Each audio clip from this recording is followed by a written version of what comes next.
Alrighty. So I want to quickly just talk about my favorite things to do with Photoshop brushes, some of which you may know, some of which you may not. I want to talk about categories of brushes that people don't explore very often. An example of that would be mixer brushes. Some people aren't sure what a mixer brush is, why it's practical, what it's useful for, and so on. I want to talk about lesser used brush settings. In particular, color dynamics. Hands up if you use color dynamics or know what color dynamics are. So not enough people. Hands up if you use mixer brushes. Some more people. Good. And I also want to talk about making your own brushes and trying to give away some things, some information that might be useful for you as well. And then, again, build in some time for either you asking me to please elaborate more on something, go deeper with something, or just answer any of your questions. OK? So my name is Kyle Webster. I was a freelance illustrator. I still am. Now I'm an employed illustrator. But I was a freelance illustrator for about 12 years before joining Adobe and having my library of brushes put into the Creative Cloud for all subscribers. I'm going to continue to update those libraries. As you may have seen, if any of you have downloaded the updates, we've had free updates for anybody who's subscribing, including now for anybody who is interested in Inktober, there are 7 free brushes you can grab for inking that are kind of fun. So try them out. All right. So I want to start by just talking about the regular old Photoshop brush, OK? And when I say that, I'm not trying to make it sound like it's a sad and old and out-of-date thing. It's not. It's an absolutely wonderful thing. People who have used Photoshop but never experimented with custom brushes may not be aware that you can use brushes beyond the hard round brush and the soft round brush, or small variations of those. The engineers who designed the Photoshop brush engine were thinking way, way, way ahead of what was actually possible with the hardware, what the hardware could support. So way back in CS5 is, if anybody used CS5 back in the day? When CS5 came out, there were new brush settings that people may or may not have noticed. And those are what made it possible for us to have such incredibly dynamic brushes today. The problem was, even if people did go to the trouble of trying to create fancy brushes, they were not useful because of intense, horrible lag. Fortunately, things have caught up now, and you can actually do really amazing stuff. For example, if you want to have puddly ink stuff happening like this, without any discernible stamping pattern, you can do that. And there's no lag. Trying to work with a brush that's 500 pixels square, 12 years ago would have been an absolute nightmare, but not anymore. So regular old Photoshop brushes, and again, I say that with love, are capable of doing so many thousands of wonderful things. The problem is that the brush settings panel, if you look at it, I've got it open here, the brush settings panel is really intimidating, especially for anybody who's never used it before. You look at it and you say, what are shape dynamics, what's scattering, what's dual brush, what's all these things.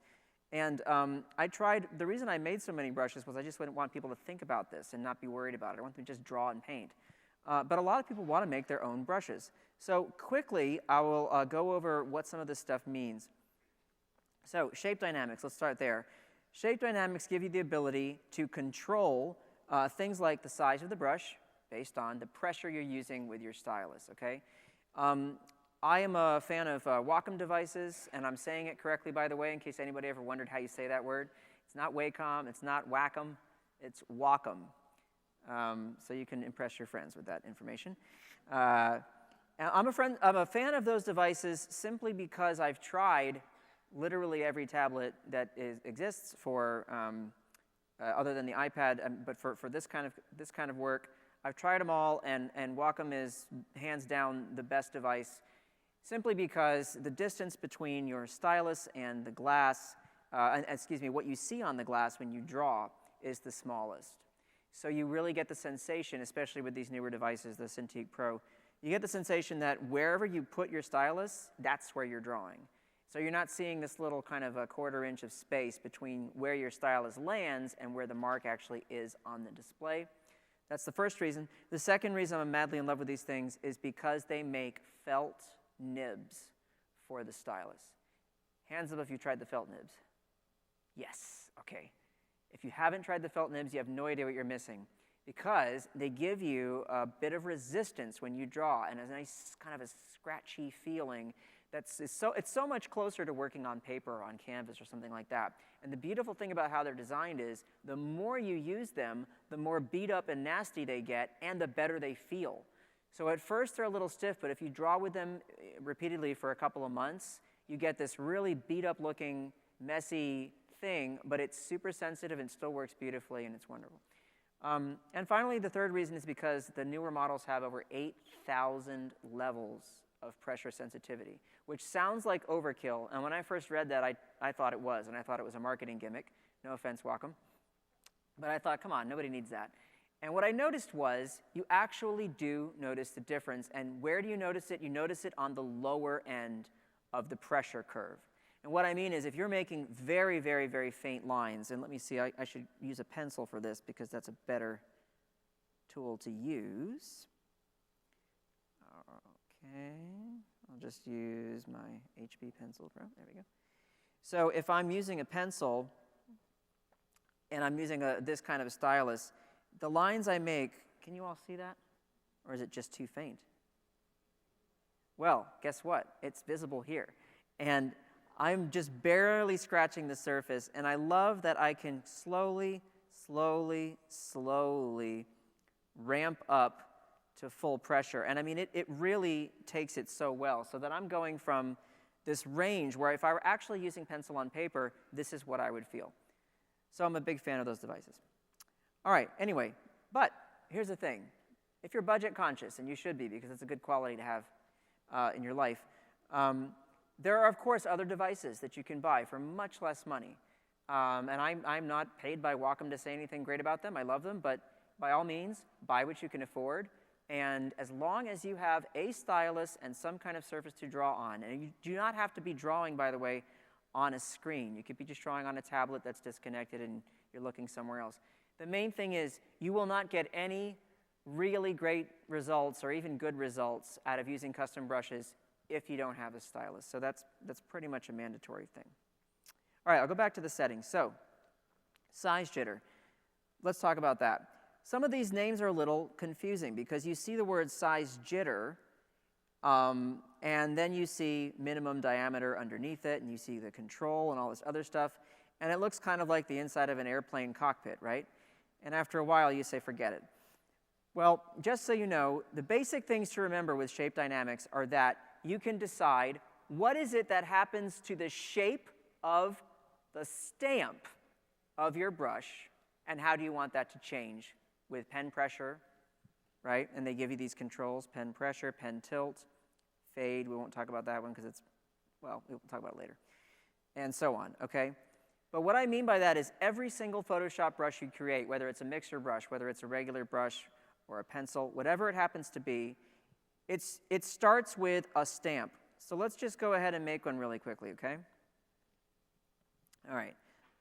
I'm going to come over here, and I'm going to do this.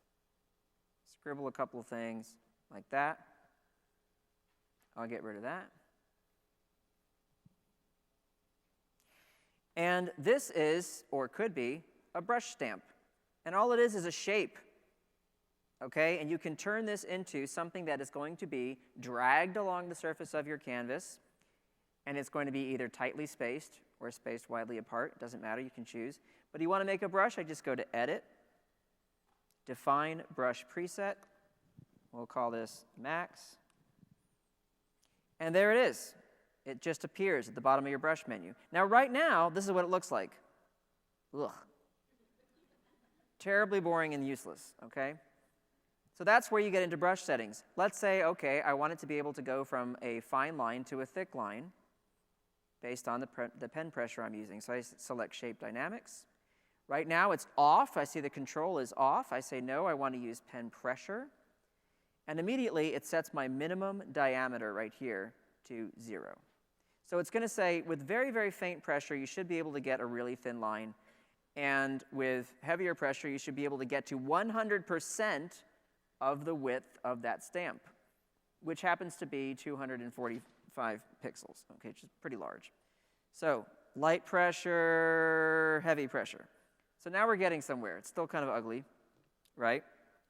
And part of what I don't like about it is you can see this little loopy shape at the top, and it just keeps repeating, right? So what do we do to get rid of that? And the answer is angle jitter. So right now, the angle of your stamp is remaining constant no matter what you do, okay? But what I'd like for Photoshop to do is just randomly change the angle. See this? Okay, so now it's going to put that somewhere else. And then I can go to my brush tip shape and move the spacing down to 0. When I move the spacing down to 0, it's telling Photoshop, stick this brush stamp next to itself every 1 pixel, basically. All right, so that the spacing value is really tight. Now we're getting something kind of cool. See? That's looking different. Okay? Then you have things like roundness jitter. You might be able to guess what that does. If I look here at my brush tip shape, I can see that right now it's representing it as a value or rather a shape that's a perfect circle. I can do things like this. I'm going to increase the spacing so you can see my brush. There it goes. If I do this, I'm turning it into a oval, a really skinny oval, right? So now it's doing that. Well, I can leave it perfectly round, and then I can come over here and I can tell it that I want the roundness jitter to mean that sometimes it's perfectly round and sometimes it's an oval, and I can crank that way, way up. And I can even control it based on things like pressure. If I use very light pressure, it's going to be an oval. If I use heavy pressure, it's going to be more circular, things like that. So the reason I'm showing you all this is to show you that really the sky's the limit when it comes to creating something customized. You don't have to stop with just regular size jitter. Most people start with pen pressure, control size, and they call it a day. But there's so much more to dive into, okay? Scattering, for example. I'm sure you can imagine what this does. It's going to kick it off of its axis, right? So rather than drawing along a straight path, sometimes it's going to kick it a few pixels up below the path or below, or above, excuse me, right? So we can do stuff like this, okay? And when you get really, really heavily invested in stuff like this and spend more time than is healthy playing with Photoshop brushes, like yours truly, what you wind up with is, let's see here, I want to find my... Even I have trouble finding brushes because there's just too many.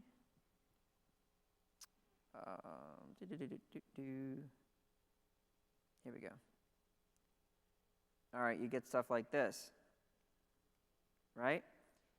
And that is me just taking multiple stamps and using them in combination with each other, which is called using dual brush. So if anybody saw the thing this morning, I was using a spatter brush that had dual brush and color jitter. It was super fun. But that allows you to do things like this. So that's obviously a lot more sophisticated than what we were just playing with earlier. So what it comes down to is make a stamp that's interesting. Think about what your outcome is going to be. What is it you want the brush to do? If you wanted to do something really predictable, then make it so that it's predictable. But if you wanted to do something random, start with a stamp that is kind of, let me just see if I can make this go once. There we go. So that's the original shape I used, right? You can go nuts with this stuff. You can make a stamp as big or as small as you want and as crazy as you want. And the beautiful thing is grayscale values are totally acceptable. You don't have to make it totally black. So if you're making a pencil, for example, make a kind of a stamp that has some variation in the grayscale values. Don't just make a black, chunky mark. Put some grayscale in there. Take some bits out. Think about what the texture is that you're trying to achieve, okay? Let's go back to the menu for a second, because I just mentioned texture. So texture is a confusing one for people, because you have to design, if you're going to create your own textures, a infinitely tileable and perfectly seamlessly tileable tile. So that's some kind of a graphic that when you sit it next to each other, either left, right, top, or bottom, you're not going to see a seam, all right? So there are ways to do that in Photoshop that are easy, and you can look them up. I'm not going to spend time on that today. But go ahead and go to YouTube or anywhere and say, how do you create a seamless tiling pattern? And then you can create any kind of a texture you want. And then the cool thing is you can tell the brush to take advantage of that texture in any way you choose. And so, if we look at this brush we have, for example, here, or let me, actually, a better one to look at would be a pencil, so let's do that. Or one of the halftones that were mentioned earlier and that I very poorly designed without thinking about professionals in mind. My apologies. I was just thinking about having fun, sorry. All right, perfect pencil, here we go.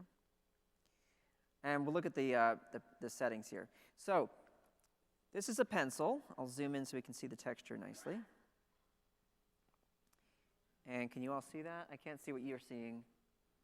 But there should be a sort of a gritty, kind of pencil-y kind of look to this brush. I'm zooming way in here. And if I color with it, it should look like graphite, basically, on rough paper. Can you all see that? Okay. Well, the way that's working is I've just got a regular little stamp. It's kind of gritty. But the stamp isn't really doing the work here. The texture is doing the work. And what that is this file right here. And I'll hover over it for a second. That's KTW 2500. Okay. And I'm going to just create a layer where I can fill that so you can get a look at it. Okay. There it is. This is the texture file that's being used. Okay? Now, it's actually not that big. It's repeating, all right? And it's, if I zoom in, maybe you can see that. I'm not sure how much more obvious it is. But this is a seamlessly tiling texture. And the way it works is create any kind of image you want, grayscale or color, it doesn't matter. It will be converted to grayscale if you're going to use it this way. But create a file and make sure it's a seamlessly tiling pattern. Then go to Edit, Define Pattern. In the same way we had done Define Brush Preset, it's right there underneath, okay? And you tell it what you want that pattern to be. And what it'll do is it'll add it to the library, okay? It'll be in this little section here. So then you can assign it to your brush, and then you decide how is it going to work. So when I have height assigned as the mode, what that means is it's basically taking that grayscale value and it's deciding that anything that is black, okay, is going to be like if I were to look at it as a 3D model, okay? Anything that's black is deep down into the texture, and anything that's white is sitting really up high on the surface, okay? So if I just graze very lightly along with my pencil, it's going to, the lead, so to speak, is going to catch those areas that are raised, and the areas that are deeper, like if you think about a really deep textured canvas or paper, it's not going to get to those unless I bear down with more pressure. And by doing so, I'm actually able to push the lead down into the paper so it reaches those grooves. Does that make sense? So what's cool is you can start to get creative with this and not think about just paper textures and things like that, but think about all kinds of random things where you can control what happens when you paint over it and what's visible and what's not visible depending on pressure. So that's how it works with height. And then, of course, you can go into 1, 2, 3, 4, 5, 6, 7, 8, 9 other options for how your brush interacts with the texture, which is a little bit intimidating. But here's what I encourage you all to do. Just start playing with those and see what happens. You don't have to be scientific about it. You don't have to be thinking all the time, you know, I have to design it this way or that way. 90% of my brushes were created simply by me accidentally finding a cool thing that the Photoshop brush settings panel did. I'm not making that up. I seriously didn't have a plan most of the time. I'm comfortable admitting that.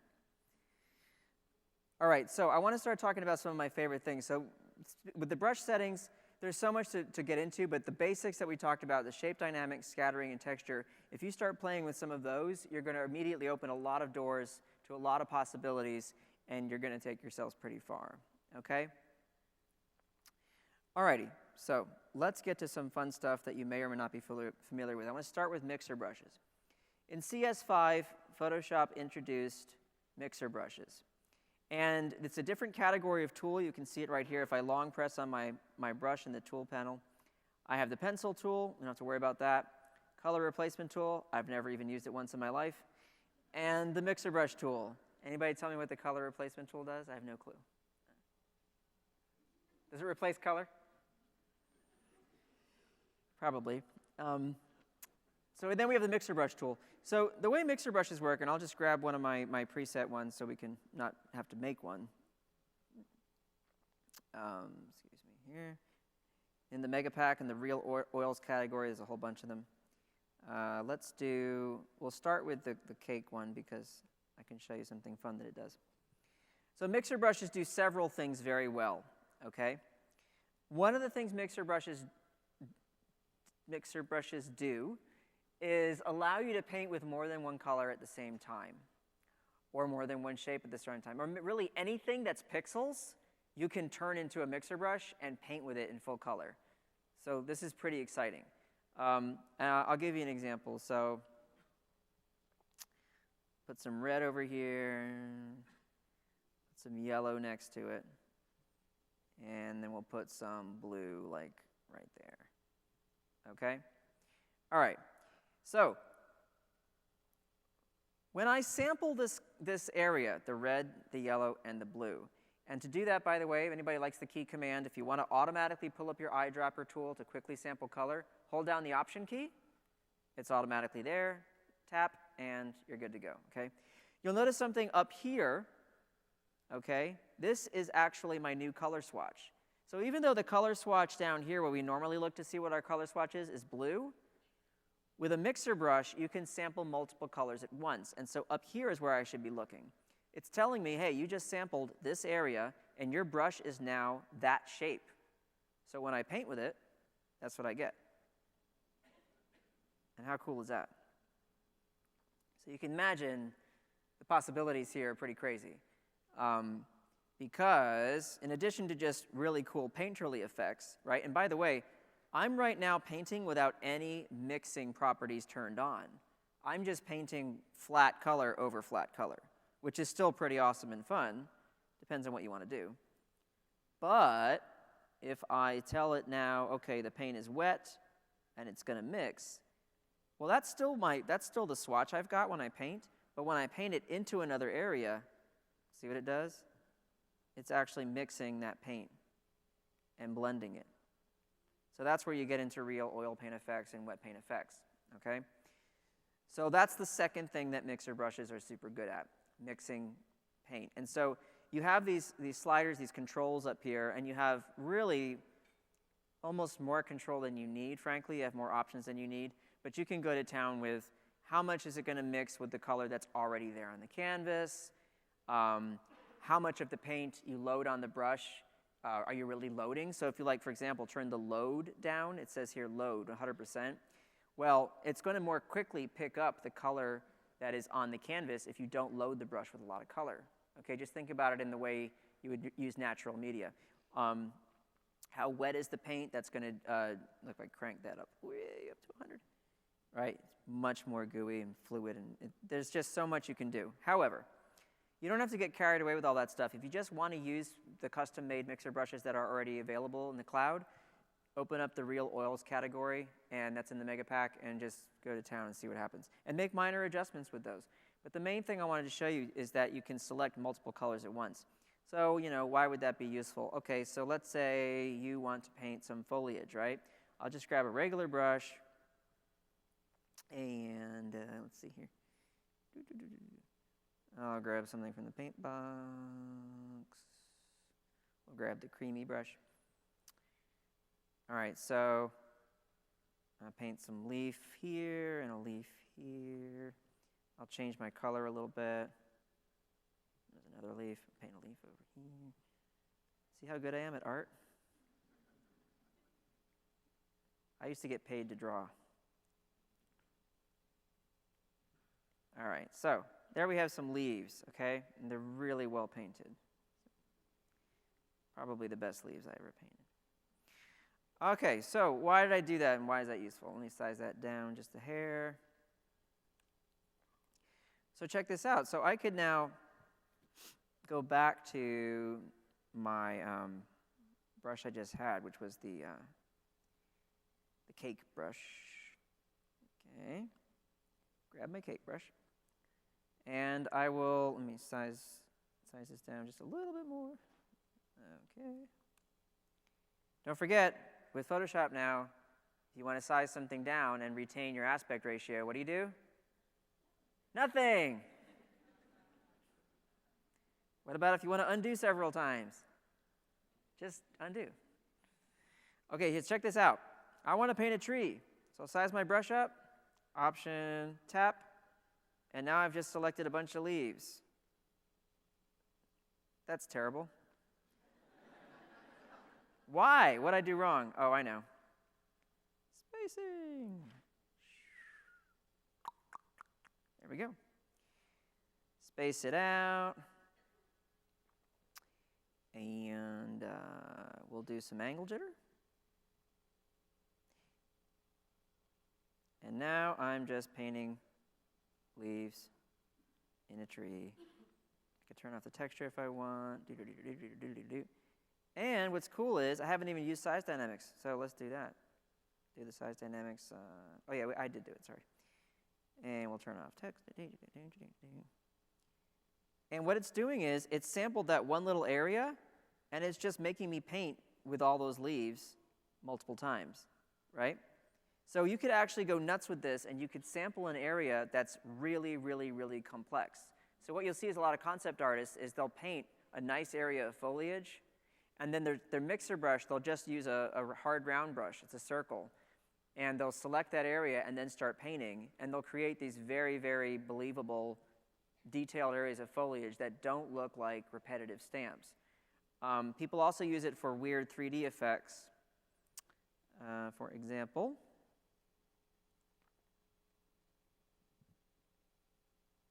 we'll do it with a color that's bright so we can see what we're doing here. So paint a circle, give it kind of like a highlight.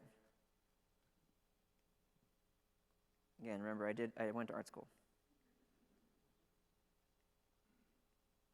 All right, so there's our like sort of 3D orb. Okay?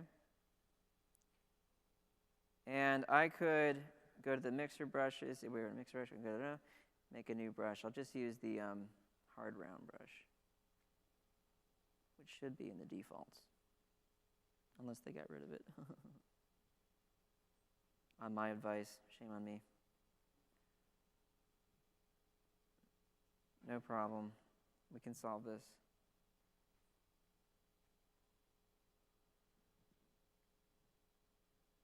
I'll just make one. Yep. Hard round brush. Oops. Define brush. Hard round 2018. Okay. And we're going to make our brush tip shape our new hard round 2018. Looks so good. And we're going to tell it that we have no wetness. That means it's not going to mix at all. Turn the flow up to 100. Turn this back on. And here's the secret. When you're sampling color, you want to come up to your little color swatch and tell it not to load solid colors only. See this? By default, a mixer brush goes to load solid colors only. So you just click on that so it's not there anymore. Okay? So what you're telling it is, I can sample anything I want from my canvas, and I can paint with it. Okay? So I can now sample this. See that? Weird. And I can tighten my spacing. And it's like you're painting a tube. But isn't that fun? You can also size it down. It still remembers what it was doing. So that's the other cool thing. Whatever you sample will actually scale appropriately. So I can make a tiny tube, and it's still keeping exactly the same information I sampled. It's just sizing it down. Does that make sense? Am I going too fast? Is this too weird? All right, so sky's the limit. You want to do some piping, some kind of piping illustrations? You do the same thing with a metallic effect. Paint with that. That becomes a brush. That's super practical. What I made is probably not practical. I don't know what you do with this. And you can even see that three-dimensional effect, like you can coil it. So I like how you can overlap and overlap and overlap. And it's like, 3D. Also, for those people who do lettering, this could be interesting. You could probably, write with spaghetti or things like that. I'm just giving you my best ideas. What's that?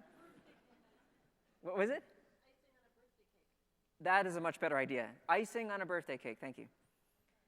I'm just here for the brushes, not for any good creativity. So mixer brushes. So that's what they do. So you can sample anything. You can paint with it. You can mix on the surface. It's amazing. But there's another category of mixer brushes that is almost always overlooked or ignored. It's because people just don't talk about them, and that's the erodible tip brushes. And there's also, well, there's more to it than that. But I want to show you what an erodible tip brush can do. So the erodible tips are a category of brush. They are technically a kind of mixer brush. And if you go into the drawing box in the Mega Pack, you can find the Tilt-Terrific pencils. And so I'll crack open one of those. And you'll see up in here at the top left, look what happened. All of a sudden, I've got this handy-dandy guide, and it's telling me how far from vertical I'm tilting my stylus, okay? I don't need it, because I can see where my hand is. But thanks anyway, Photoshop. Some of you might like it, though. All right, so here's what's cool about the erodible tips. They have this really, really sensitive, they're really sensitive to tilt. And there are settings you can apply to them that I don't personally apply because there's reasons I like digital art, which is that I don't have to have certain hassles that come with traditional media, like sharpening my pencil. But you can actually tell the erodible tip brushes that they get more dull over time as you draw. So you may want that for some reason. And if you do, that's an option. I can even show you how crazy that is. But if you see here, it says sharpen tip right there. So I just put the softness down to 0%. That means it's going to stay sharp. Okay, but if I increase that, then you can periodically go and sharpen your pencil if you want. Okay, pretty cool. I think it's the kind of thing where like engineers are sitting around, they're like, oh, wouldn't it be cool if we did this thing? And then they put it in the software, and they're like, oh, wait, but that's why people don't want the, but it's too late. There it is. So check this out. What I like about this brush is I can then now very realistically draw with a pencil. So I'm making lines where I'm using the tip of the pencil, so they're nice and fine, nice and sharp, right? Then I take my stylus and I tilt it away from vertical, right? And I shade with the side of the pencil, right? And sometimes I'll even draw like this. I, do the sort of the classic artist charcoal grip when you're taking life drawing classes and they tell you, don't hold your pencil like this, hold it like this. And slap you with the ruler. At least my teacher did. And I just love it because now I can shade. And I can also, of course, size my brush way up and do crazy, big stuff like that. Yeah, so it also is of course, going to rotate and understand which direction are you rotating. So if I want to shade across the paper this way, I can hold my pencil that way and I can shade that way, right? So this is, and what's really great too is it's pressure sensitive. So if I want to do light shading, I can do it. If I want to bear down, I can do it. So these are the erodible tip brushes, and there are different kinds of those as well. And they are technically mixer brushes. So that's mixer brushes. If you have any questions about mixer brushes, we'll have some time at the end to do that, okay? All right, quickly, I want to talk about color dynamics because they're wonderful. So those of you who've used color, I forgot, so some people in the room are aware of what color dynamics really are as a concept, right? Okay. All right, let's explore why they're amazing. I will start with, actually, you know what I'd like to start with is a spatter brush because it's a great time to employ color dynamics. So let's use that same one I was using before. Actually, there's one called Wet and Dry or Dry and Wet or something that I really like, but maybe it's not here. Here we go, Wet and Dry. I like the other one better. All right, we'll go back to this one. Okay, so let's say I select orangey kind of color and I just make some spatter. That's fine, okay?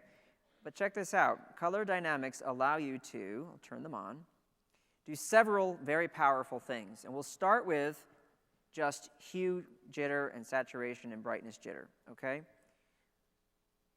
What that means is, with hue jitter, I'm telling Photoshop, whatever that number is, if it's 2%, that's a very low value, right? I'm saying whatever the hue is that I've selected, in this case, the hue is an orangey color, I want you to change that hue by a factor of 2%, either in one direction on the color wheel or the other. And I want you to randomly do this. When we say randomly, really what it means is for every stamp, right? Every time a stamp is made, it's going to say, I'm either going to select 100% of that value, or I'm going to select 2% this way or 2% that way. So you're not going to see a lot of variation if I do that, are you? But let's crank it up to like 15, okay? Look how awesome that is.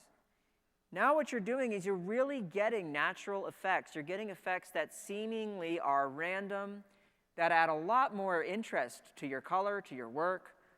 But all you have to do is put a slider on. It's cheating, which is why I love it. Stay in school, don't cheat. But seriously, how great is this? So now there are lots of applications for this. Now, spatter's one obvious one, okay? My favorite, though, is watercolor, because for watercolor emulation in Photoshop, it's a very tricky thing. You know, first of all, you can't make it so that the paint that's on the canvas or the pixels that are there remain active, right? Unless you're using Gemini. Pretty cool. But so what you can do is if you've ever used watercolors and you make a little wash of color, what's really cool is that paint settles, and then it always looks just slightly different in different spots, right? It doesn't have this uniform value and uniform hue all the way across, and that's what we love about watercolors. That's what makes them really beautiful and nice to look at. So let me open up the watercolors here. So I created a category of brushes, like the Color Magic, for example, brush. And if you'll notice, I have color dynamics turned on, okay, with a hue jitter value of 3%. But there's another thing that I've done here, which is here. It says foreground, background jitter, and then underneath that it says control, pen pressure.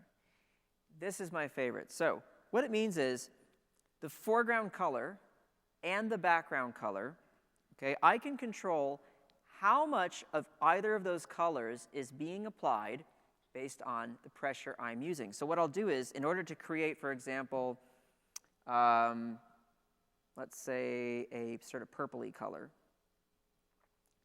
I'll select a red that's pretty cool, like a cool red. And then for my background color, right, I'm going to select a pretty cool blue. Oh, and by the way, this is a quick Photoshop tip for everybody. Whenever you're selecting color and you're working on any kind of a piece that is going to be printed in its final state, keep an eye out for this little warning sign. Do you guys see that triangle there? If you see this little triangle, it means that color that you are looking at may be very pretty and beautiful and sweet, but it's not going to print, okay? The way to immediately access the color that is most close in hue, saturation, and value to the color that you want is to simply tap on the little square underneath that triangle. So if I tap on that, it immediately goes and finds a print-safe color for you. This is a very handy thing. I'm not trying to waste anybody's time if you already know this, but I didn't know that for years. But anyway, we don't care about that. We're working on a screen right now. So look, now my foreground color is this pinkish color. The blue is the background color. If I use a lot of pressure, I'm going to get more of the pink. If I use less pressure, I'm going to get more of the blue. So to paint this really pretty purple color, I just go with less and more and less and more and less and more. You know, and then when I'm done, I get that. So you get a variation in the hue, the saturation, and the value, all from using the pressure. And I can crank those values up right here. Hue, saturation, and brightness. You can see that the saturation jitter is 5%, the brightness is 6, the hue is 3. So if I go a little crazy with the hue, I'm going to get even more of a variation going on there. Let me crank it way up so it looks weird. See if I can make that a little more obvious. And that gives you a much more naturalistic effect. And that's really fun. And there's another way to take advantage of the foreground-background jitter. And what I like to do is use white. So I make my background color white. And I make my foreground color, let's say I want to paint a sky. Okay. Then I can select something that's a little chunkier, a more chunky kind of heavier brush.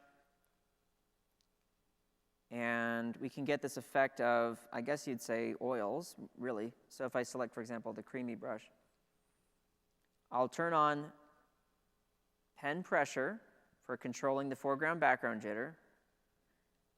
Okay. And now I know that if I use light pressure, I'm going to get something approaching white. And if I use heavy pressure, I'm going to get something approaching blue. So I could paint like a sky by getting some nice blues in there, and then just lightening up on the pressure to get the clouds with lighter color, and then go dark, and then go light, and then go dark, and then go light. And I love this kind of effect. I don't know how to describe it, but it's not something you could do with any other brush engine. It's only possible with color dynamics, and it's super fun. And of course, you can control how much and how quickly this all changes by just controlling the flow of your brush, things like that. So isn't that cool? So there's a lot of painterly effects that can be achieved without using mixer brushes by simply using color dynamics. I'll turn off that. For example, if you want sort of an impasto paint effect, you can turn the hue jitter up pretty high, mostly the brightness jitter, I guess. Let me turn that back down. Like that. And then every stroke you make is going to look like it's putting paint on top of paint.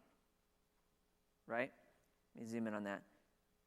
Because what it's doing is, in addition to the colors being changed, the reason I'm able to get this sort of impasto paint effect is I have scattering turned on with 4 instances of my stamp. Now, what that means is it's taking the stamp, and every time it's stamping along the path that you're drawing, it's doing it 4 times. But because I have scattering turned on, it's doing it in 4 different locations that are still really close to center, right? Because my value is only 14% right there. That's not a high value. But it's just enough so that if I just draw a straight line, I'm getting different instances all the way along there. So if you do this kind of thing where you just do chunky brush strokes, you can get some pretty neat effects. And so for those of you who are fans of Impressionism, I actually made some brushes taking advantage of color dynamics that let you do things like that. So for example, Cezanne, all it's doing is changing that value and that saturation and that hue a little bit. But then you can do these sort of impressionistic effects. Even pointillism, which I love Syrah, so I've got a little Syrah brush in here. Right? So you got pointillism. It's cheating. Can you imagine, like, if you showed this to him, he'd just be like, ah! He spent all this time going, eh. And then you just roll up with your Photoshop Impressionist brush sets and ruin his life. So I hope that makes sense. I hope color dynamics makes sense there, and you can see some of the reasons why it's useful. You can use it with any brush, of course. Any brush you have, just go ahead and throw some color dynamics in there and see why that will change and how that will change what you're doing. It's super fun. All right. Let me close out the... Oh, was there one more I wanted to show you? No, that's fine. You all can play with those. All right. What? Oh, I thought I heard a question. All right, so quickly I want to talk about mixing color in a digital environment. Okay. One of the problems we have with digital painting is this. I'm looking at it right now. Okay. Here's the color picker. Let's imagine that you were painting in the real world, right? And you bought your first little set of oil paints. You probably have, what, like 6 or 8 colors maybe. And you would wind up, mixing your colors and getting more colors. Digital painting, when you start out, you're presented with 128 million or 600 million, whatever it is, colors right off the bat, and this is a horrible way to try and mix color. A, you're going to have no color harmony. B, you never know where to start, right? So here's my advice, if anybody wants it. The way I work with any of my actual assigned, commissioned work is I always start with 3 or 4 colors, and then I just mix all my other colors, just like I would do traditionally. And so there are certain brushes that are good for that. And I'll show you some of my favorites. So I'll start with, in the paint box, there's a brush called Oil Rich. Here it is. Okay. And I will just, with any blue, whether it's cool or warm or whatever, I don't care. Here's my red. It's a little warm, so what? And here's a yellow. This display will go into tablet mode. Press something. What just happened? What just happened?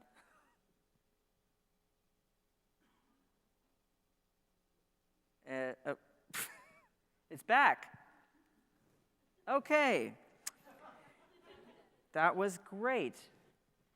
By the way, so where are my friends who were helping me out earlier with the tech stuff?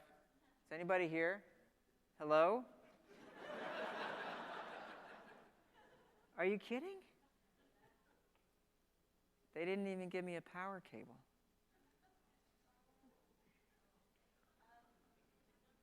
All right, hold on a second. I bet I have one in my bag because I'm prepared for everything.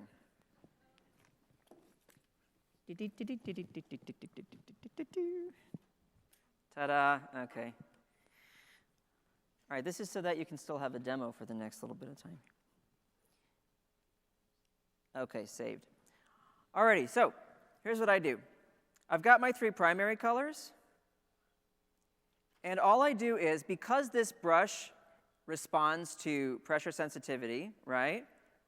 I'll sample some blue, and then I'll just lightly paint over my red, and that gives me this really nice purple.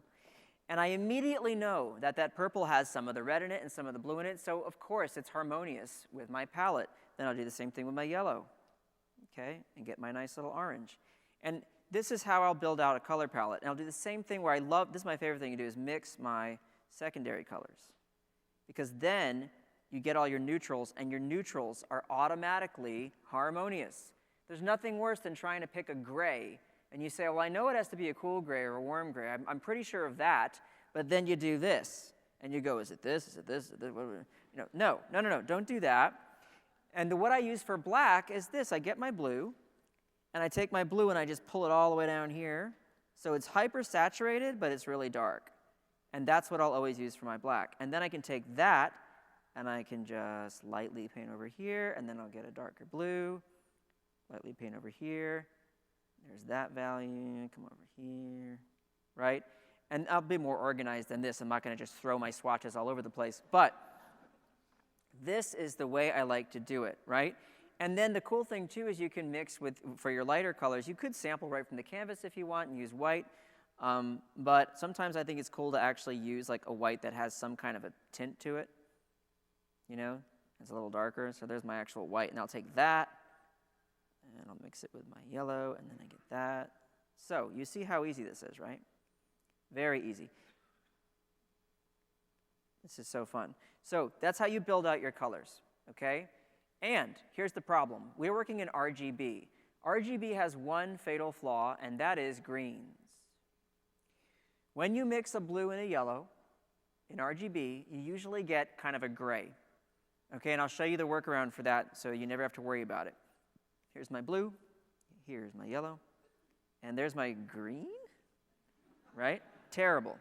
So what you do is sample your yellow, move it a little bit more towards the green, okay? Make that be your starting point.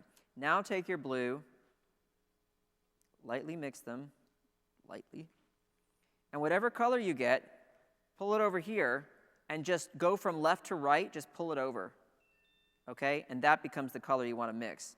So the problem is I'm mixing a yellow with a blue that's not very good for mixing greens because my blue is way towards my reds. So just pull that down, that's fine. Here's my blue. Now let's see what happens. That's a lot better. I come over here, pull it over. Watch out for that little triangle of death. And there's my green. Now I'm still totally safe. And then of course I can always take my green, mix it with my blue, and make a new blue if I think, okay, I want to make sure that these guys are all playing nicely together. But anybody that's ever tried to work with digital color and has not tried using this method, I highly recommend it. This is just the way to build out a really good, nice pile of swatches, okay? Because then you can just come through, take them all, and line them up, and make a really great illustration, and know that everything's going to work out. Okay, you've got, for your darks, just add a little of that black. For your lights, add your tinted white. Make sense? Okay, great.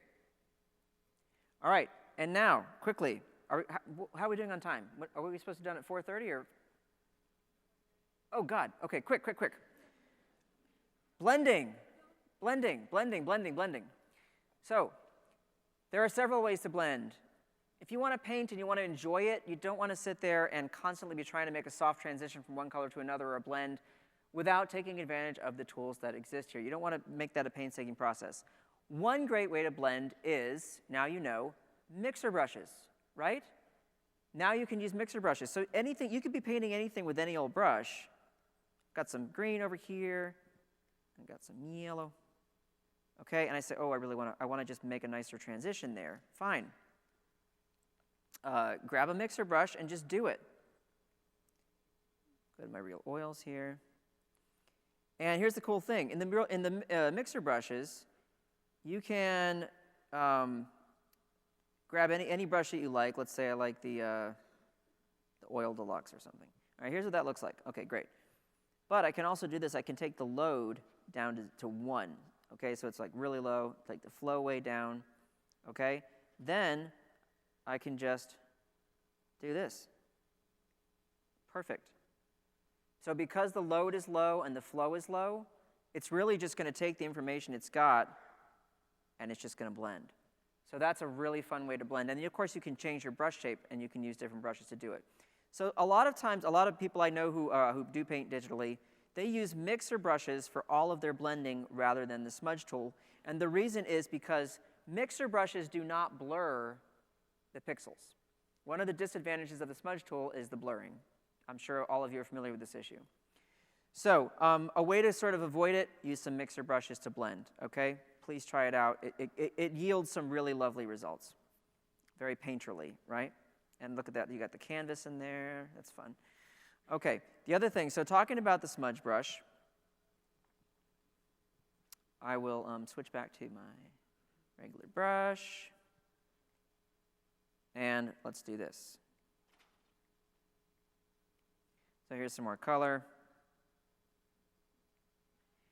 And I want to blend it with this area here. Okay. So here are ways to use the smudge tool that are a little less painful. First, take advantage of the smudge tools that are already available to you in the free Adobe brush library.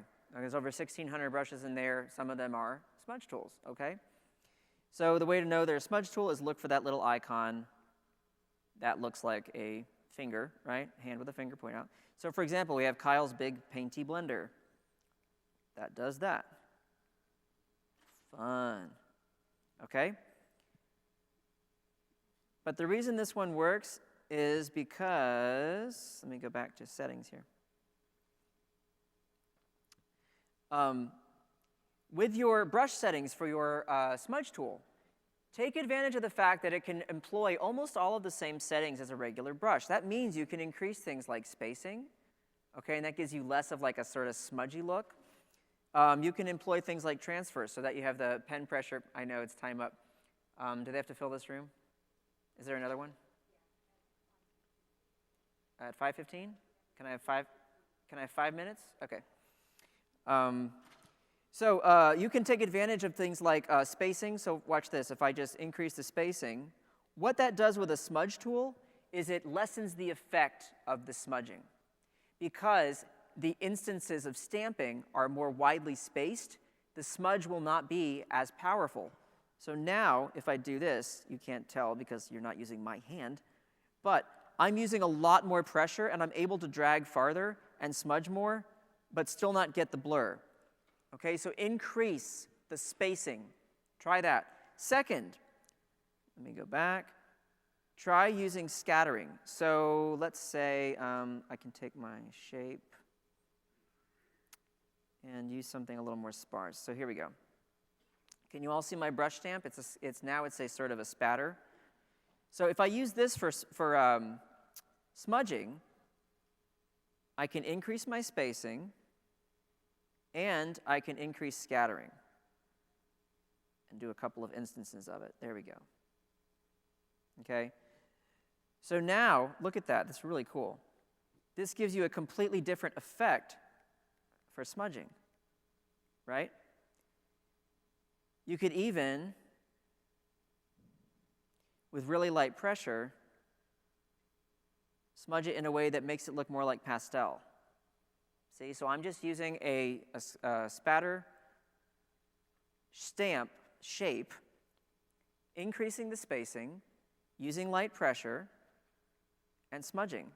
And now I get like an oil pastel look. The smudge tool is really actually quite excellent. It just needs to be changed by you in the settings. And I want to show you, before we're out of time, something super awesome.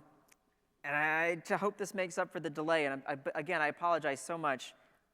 I don't know what to say. Technical difficulties are the worst. So we'll put some color in here. And I want to show you something fun you can do with the smudge tool. All right. So I'm just duplicating this. Okay. Now I'll get my smudge tool. And here's something you can do. You can tell the smudge tool to sample from multiple layers, not just the layer that you're working on. Okay, so I'm going to turn that on. It says here at the top, sample all layers. Okay. And for my smudge tool, I'm going to use something kind of a solid shape like this. Turn the scattering down. And not have too much spacing. Keep the strength really high. I've got mine up to 99% right now. Alrighty? Now, I'm on a new layer, but I've told the smudge tool, sample all layers. Okay?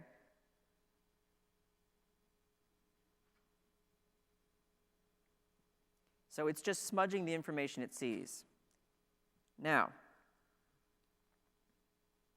if I hide what's underneath it,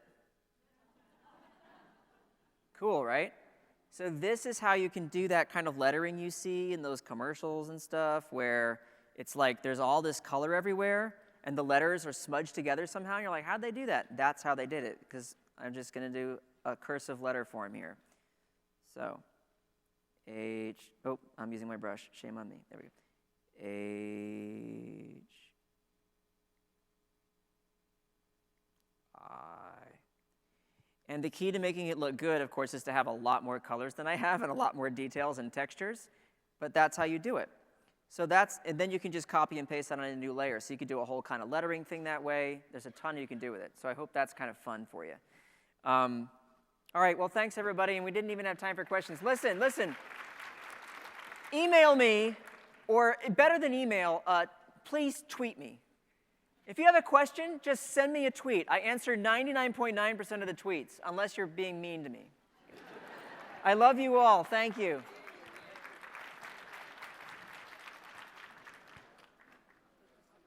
Sure. It's okay. I was told earlier, by the way, we have to clear out kind of quickly, so my apologies.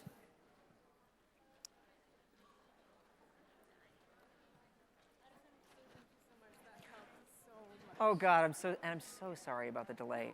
Nothing I could do. But thank you, thank you. I'm glad you enjoyed. Oh, you're welcome. Thanks, thanks. What's that? eBay. I'm eBay. Oh, nice to meet you. I know. I know who you are. Yes. Oh, there he is, real life. Yeah, How are you? great. Oh, How good. are you doing? Frazzled. I'm actually going to give a demo right now. So I will have lunch after the demo. It'll be like 6 o'clock lunch. Oh my God, that is mine. Thank you so much, eBay. You too. Good to see you. Yes, in person. I just want to say thank you, and that Oh, I do miss yeah. your Procreate brushes, but Oh, that's okay. You know what? That was a one-time deal, and we signed a contract, and I just couldn't, I know. Sorry about that. But I guess now that Project Gemini is going to be here, I can pull. You won't need Procreate. That's what they're saying. Uh,